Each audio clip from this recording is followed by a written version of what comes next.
नमस्कार my YouTube family. मेरे channel पे आपका बहुत बहुत स्वागत है।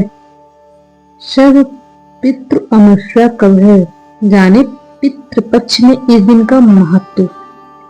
सर्व पितृ अमावस्या पर भक्त सभी पूर्वजों के लिए सामूहिक रूप से श्राद्ध और तर्पण कर सकते हैं, चाहे उनकी पुण्यतिथि कुछ भी हो।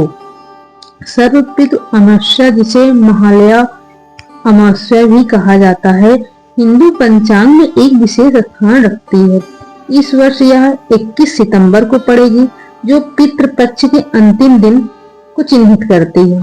पितृपक्ष 15 दिनों का होता है, लेकिन सर्व पितृ अमावस्या को सबसे महत्वपूर्ण माना जाता है, क्योंकि यह सभी दिवंगत आत्माओं को श्रद्धांजलि देने का अवसर प्रदान करता है, यहाँ तक कि उन लोगों को भी जिनकी मृत्यु तिथि अज्ञात है। पितृपक्ष का क्या है महत्व?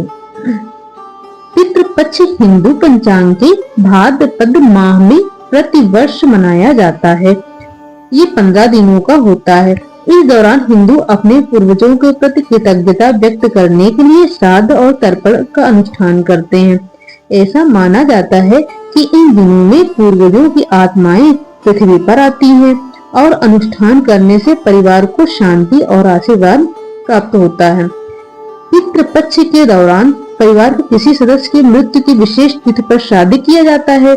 हालांकि सभी को सही तिथि याद नहीं रहती या वे निर्धारित तिथि पर अनुष्ठान नहीं कर पाते, यहीं पर सर्व पितृ अमावस्या सबसे महत्वपूर्ण अवसर के रूप में सामने आती है।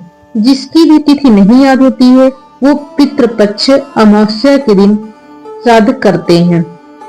सर्व पितृ अमावस्या सबसे महत्वपूर्ण क्यों होता है? सर्व पितृ अमावस्या पर भक्त सभी पूर्वजों के लिए सामूहिक रूप से श्राद्ध और तर्पण कर सकते हैं, चाहे उनकी पुण्यतिथि कुछ भी हो। यह इसे सर्व पितृ स्मरण का एक सार्वभौमिक दिन बनाता है। कई परिवारों को अपने पूर्वजों की सही मृत्यु तिथि का पता नहीं होता है।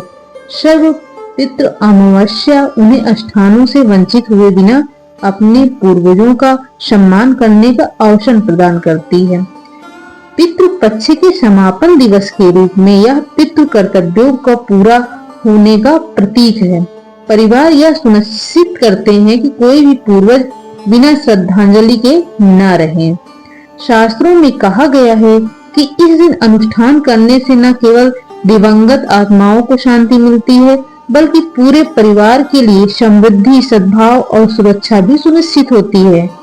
ऐसा माना जाता है कि यह दिन पूर्वजों के प्रति कर्म ऋण को शुद्ध करने, जीवन की बाधाओं को दूर करने और आध्यात्मिक कल्याण को मजबूत करने के लिए मनाया जाता है। सर्व पितृ अमावस्या पर किए जाने वाले अनुष्ठान: तर्पण और पिंडदान। लोग पितरों को जल, तिल और पिंड अर्पित करते हैं। श्रद्धा पूजा, श्राद्ध और पूजा: खीर, चावल, दाल, मौसमी सब्जियों सहित भोजन अर्पित करते हैं। गाय, गौवे और कुत्तों को भोजन कराना पवित्र माना जाता है, क्योंकि ये पितरों द्वारा भोग ग्रहण करने का प्रतीक है। दान: ब्राह्मणों और जरूरतमंदों को भोजन, वस्त्र और आवश्यक वस्तुएं दान करने से आशीर्वाद प्राप्त होता है। मंत्र जाप और प्रार्थना: ओम पितृभ्यो नमः जैसे मंत्रों का जाप करने से पितरों का आशीर्वाद प्राप्त होता है। सर्व पितृ अमावस्या की आध्यात्मिक मान्यता: हिंदू मान्यता के अनुसार यदि पितृपक्ष के दौरान श्राद्ध न किया जाए तो पूर्वजों की आत्माएं असंतुष्ट हो सकती हैं। सर्व पितृ अमावस्या उन्हें शांति प्रदान करने और अपनी श्रद्धा व्यक्त करने की अंतिम अवसर है। इस दिन निष्ठा पूर्वक अनुष्ठान करने से पूर्वजों की आत्मा को मुक्ति प्राप्त होती है और उनका आशीर्वाद परिवार पर बना रहता है। निष्कर्ष: सर्व पितृ अमावस्या 2025 21 सितंबर को पितृपक्ष का समापन है और इसे पूर्वजों को याद करने, उनका सम्मान करने और उनसे आशीर्वाद प्राप्त करने का सबसे शक्तिशाली दिन माना जाता है। यदि कोई पितृ पक्ष के अन्य दिनों में श्राद्ध न भी कर पाए तो भी इस दिन अनुष्ठान करने से पूर्वजों के प्रति सभी दायित्व पूरे होते हैं। यह कृतज्ञता, भक्ति और आध्यात्मिक शुद्धि का दिन है जो आने वाली पीढ़ियों के लिए समृद्धि और शांति सुनिश्चित करता है। इस दिन श्रद्धा पूर्वक श्राद्ध करने से परिवार न केवल अपने अतीत सम्मान करते हैं बल्कि सुखद भविष्य भी सुनिश्चित करते हैं। सर्व पितृ अमावस्या श्राद्ध विधि। सर्व पितृ अमावस्या पर श्राद्ध विधि का पालन पूरी श्रद्धा और पवित्रता के साथ किया जाना चाहिए। ब्रह्म मुहूर्त में उठें। सुबह ब्रह्म मुहूर्त में उठकर स्नान करें। स्नान के लिए किसी पवित्र नदी में जाना बहुत शुभ माना जाता है, लेकिन घर पर ही पानी में गंगा जल मिलाकर स्नान किया जा सकता है।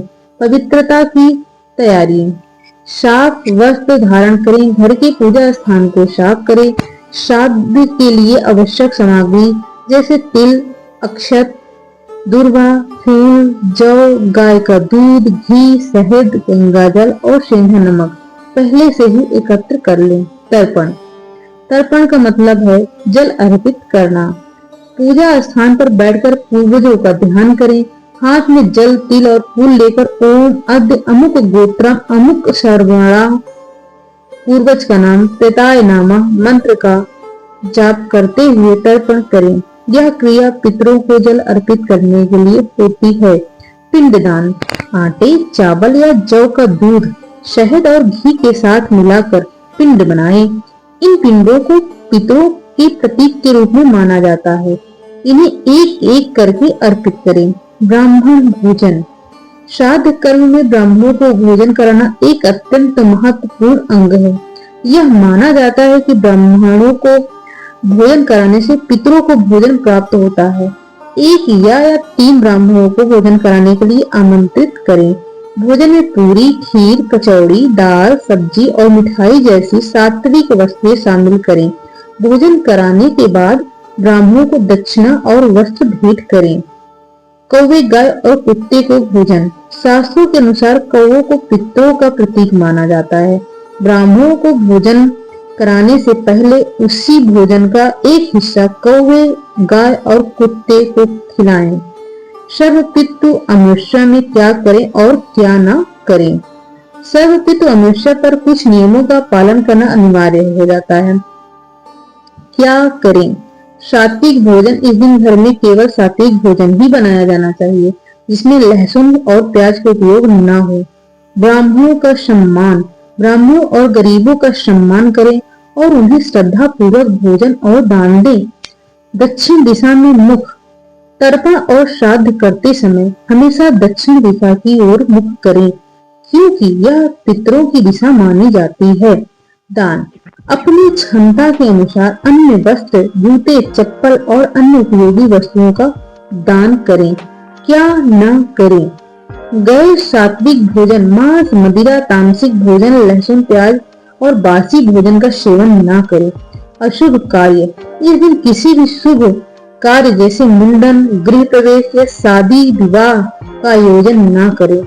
नए कपड़े और खरीदारी। नए कपड़े पहनने और नई वस्तुएं खरीदने से बचें। बाल और नाखून काटना।